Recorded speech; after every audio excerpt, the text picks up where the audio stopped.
Stéphanie Kouadio-Bargré, présidente de l'organisation des femmes dynamiques Force de Côte d'Ivoire, investit ce jour dans la commune de Yopougon. L'OFD-FCI, sa mission, soutenir les orphelins, les veuves, les veufs et les rejetés de la société. Cette cérémonie marquait également la sortie officielle de l'ONG. À cette occasion, les femmes du bureau ont été aussi intronisées. Opportunité toute trouvée pour la présidente de mettre en mission ces braves et dynamiques femmes à travers le territoire national. Je suis vraiment contente, très contente, il faut le dire, de voir ces mamans qui sont venues depuis très tôt le matin. Vraiment, ça me donne encore le courage de pouvoir encore aller de l'avant. Parce qu'à le voyant, je comprends que vraiment il y a des gens qui ont besoin d'un tout petit peu de minimum pour pouvoir avoir le sourire. Au terme de la rencontre, plusieurs prisons ont été distribués aux femmes venues des différentes communes du district d'Abidjan. Je me sens heureuse, je suis vraiment contente. Vraiment merci beaucoup. Celle qui a fait le don, que Dieu la bénisse. Je suis mère de 3 enfants et j'ai perdu le père des enfants. Aujourd'hui, la présidente que nous connaissons dans le quartier, précisément à Bobo, a décidé qu'on vienne pour qu'elle puisse nous offrir des dons. Nous sommes reconnaissantes parce que ce n'est pas donné à tout le monde de penser à ce genre de situation. Donc, j'aimerais juste lui dire un sincère merci pour son acte de générosité. Les responsables de l'ONG entendent les jours à venir apporter plus d'assistance aux personnes défavorisées de la société en vue de leur apporter de la joie en améliorant leurs conditions de vie.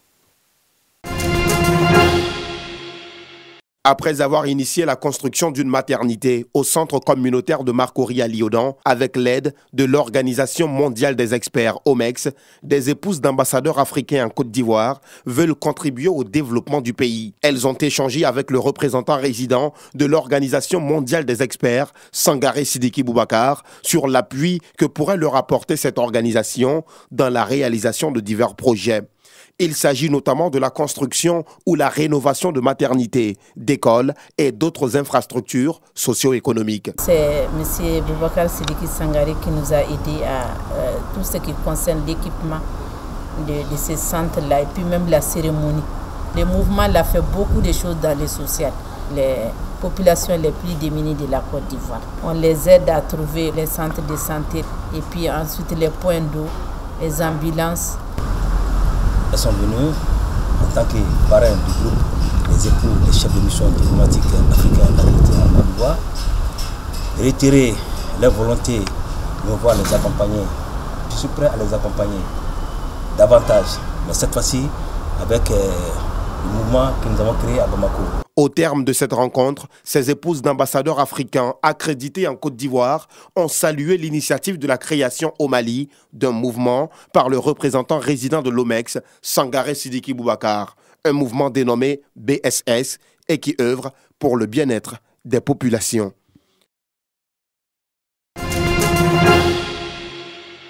Amener les jeunes à avoir un comportement citoyen et à éviter les grossesses précoces, tel est le but de cette journée organisée au lycée de Kouto.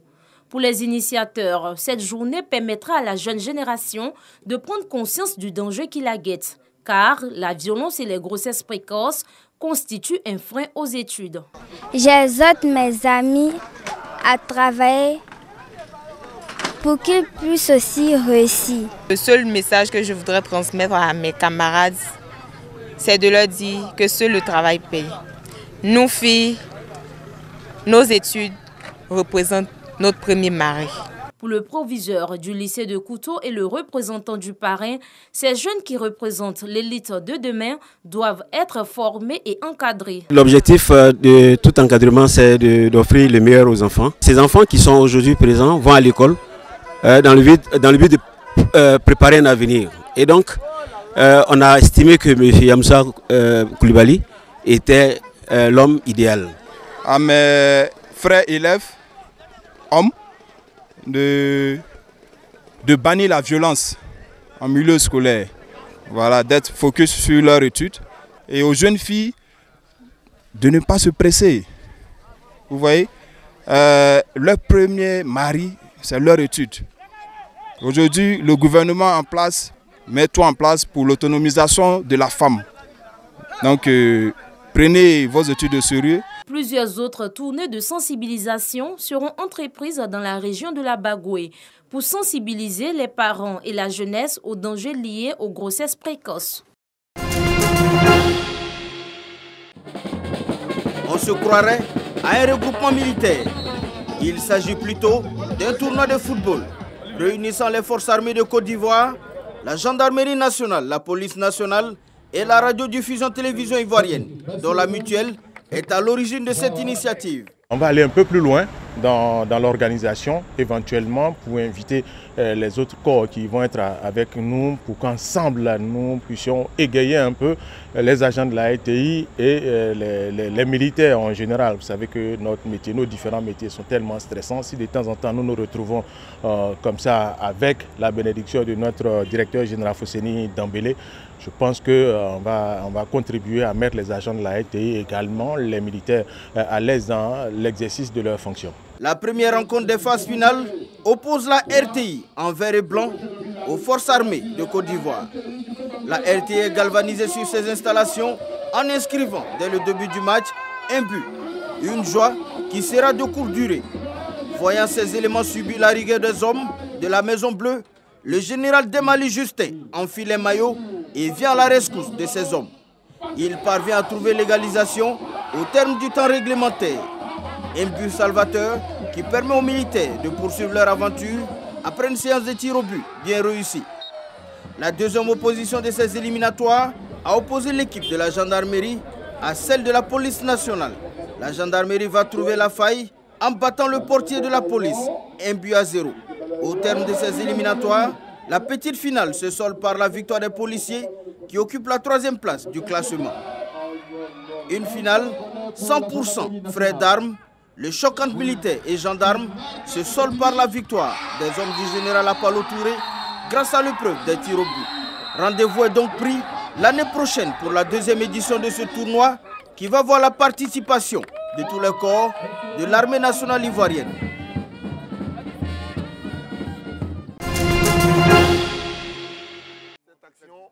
Comme en 2008, l'aventure s'arrête en quart de finale pour la Côte d'Ivoire. Les éléphants espoirs ont été éliminés des Jeux olympiques de Tokyo par l'Espagne en prolongation.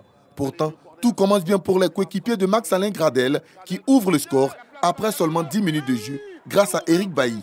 Dans la dynamique, chaque timidité est tout proche de faire le break, mais le gardien espagnol est bien sur ses appuis. Bousculé, la réaction d'orgueil des Espagnols intervient à la demi-heure avec l'égalisation signée Dani Olmo. À un but partout, le match s'anime et ce sont les pachydermes qui parviennent à reprendre le dessus dans les derniers instants de la partie par l'intermédiaire du capitaine Max Gradel. Mais la joie est de courte durée. Eric Bertrand Bailly concède un pénalty transformé par Rafa Mir Bicente. Dépassé et manque de concentration, les éléphants encaissent 3 autres buts qui portent la signature de Mikel Oyarzabal et Rafa Mir Bicente pour le triplé. 5-2, score final. La Côte d'Ivoire peut nourrir beaucoup de regrets après avoir mené par 2 fois avant de sombrer. En athlétisme, Marie-Josée Talou n'a pas pu réaliser l'exploit en finale du 100 mètres. La sprinteuse ivoirienne termine au pied du podium derrière le trio jamaïcain avec un chrono de 10 secondes 91 centièmes. Idem pour sa compatriote Muriel Aouré qui a été éliminée un peu plus tôt en demi-finale dans sa série en terminant 7e avec un temps de 11 secondes 28 centièmes. Chez les hommes, ça passe en revanche pour Cissé Gueux-Arthur qui obtient son billet pour les demi-finales du 100 mètres qui se disputeront ce dimanche.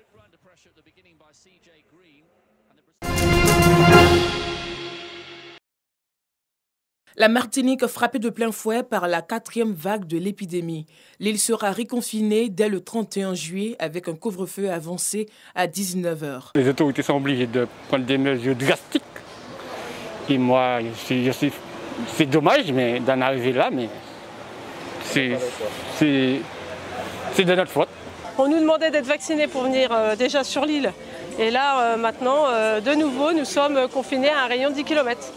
Donc voilà, on va beaucoup moins profiter. Et je pense que pour le tourisme même martiniquais, je pense que ça va avoir aussi des impacts. Le taux d'incidence est passé de 280 cas à 995 cas pour 100 000 habitants.